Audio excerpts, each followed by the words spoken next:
Sud Radio, l'œil de l'IFOP. Bonjour François Cros.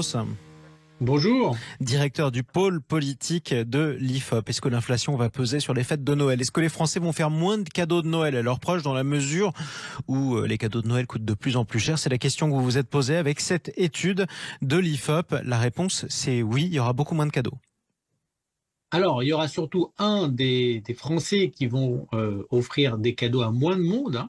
Aujourd'hui, la dernière fois, en 2021, vous aviez un Français sur 10 qui n'avait pas offert de cadeaux. Cette fois-ci, ils seront 18%. Ça a quasiment doublé.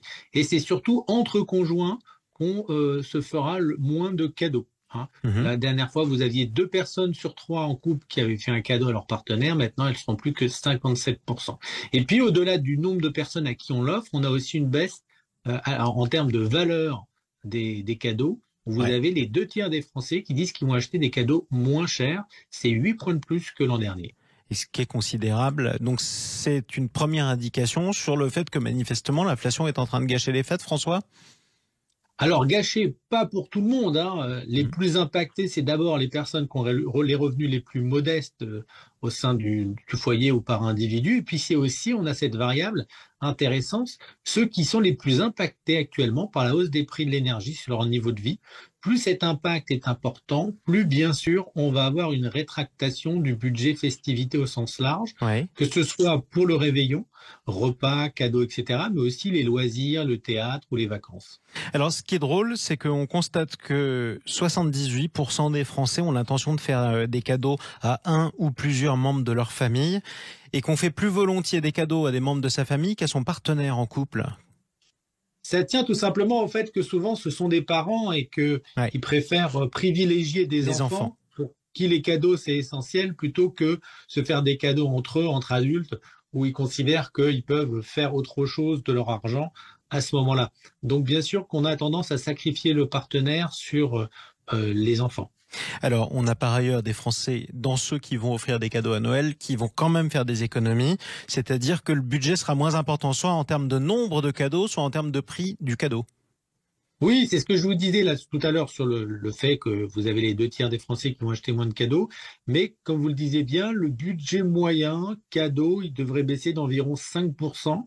Alors on me dit que ça paraît pas énorme, mais la vérité c'est que les prix des cadeaux ont augmenté. En septembre, on avait un prix global de plus de 6% sur les jouets, excusez-moi.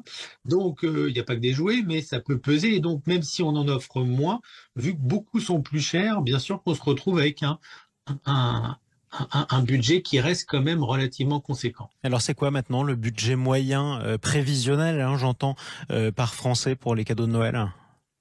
C'est 386 €. C'était 408 € en 2021. Mais on a surtout un nombre de personnes qui vont avoir un budget petit, entre guillemets, c'est-à-dire moins de 200 €, qui a augmenté de 7 points par rapport à l'an dernier. Aujourd'hui, vous avez près d'un Français sur 3 qui voit un budget cadeau inférieur à 200 €. Alors, on peut aussi parler des fêtes, ça concerne les vacances, donc ça parle aussi de loisirs. Est-ce que le budget loisirs pendant les vacances de Noël a lui aussi baissé ? On a, oui, la grande majorité des Français qui disent qu'ils vont réduire les sorties, notamment de loisirs extérieurs, les sorties culturelles. 77% disent qu'ils vont réduire les sorties pour les expos, musées, théâtres. Et on a même les 2 tiers qui disent qu'ils vont réduire les visites chez la famille quand elles se situent à moyenne ou longue distance. Là, on pense qu'il y a un effet carburant qui peut jouer, quoi. Donc, on voit bien qu'au-delà du réveillon, c'est bien toute la période des festivités qui risque d'être impactée, notamment pour les personnes aux revenus les plus modestes. Et ça explique aussi pourquoi les Français partiront assez peu finalement en vacances.